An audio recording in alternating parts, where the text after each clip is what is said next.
Alors que se termine demain la 11e édition des Assises internationales du journalisme à Tours et que s'ouvre lundi la semaine de la presse à l'école, selon un récent sondage réalisé pour ces assises, 92% des Français considèrent que le journalisme est un métier utile.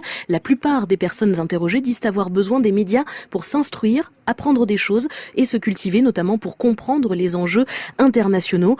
Mais l'information est partout, sur notre téléphone, notre ordinateur, à la radio, dans le bus, la télé, dans les cafés. Bonjour Lise Verbeek. Bonjour. Nous sommes abreuvés d'infos accessibles partout. Et Lise, vous avez posé cette question. Comment vous informez-vous ? En fait, les lecteurs passent en moyenne 10 secondes par article.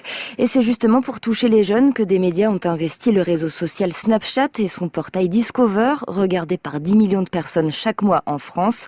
Le Monde, notamment, y poste des formats spécifiques, ludiques, avec des photos, des vidéos, des dessins ou encore de courts textes. Et les médias, Lise, qui s'adaptent pour capter les jeunes, mais il faut aussi éduquer aux médias. Oui, il existe plusieurs associations qui interviennent dans les classes, mais certains regrettent sur notre page Twitter de hashtag le manque de moyens qui est consacré, car c'est un enjeu démocratique selon vous, et c'est aussi ce que pense Sébastien Rochat.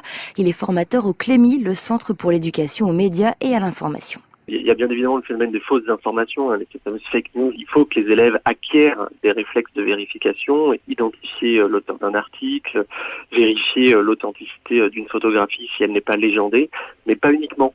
L'éducation aux médias, ça ne se résume pas aux fausses informations. Connaître, par exemple, le modèle économique d'un média, ça aussi, c'est déterminant.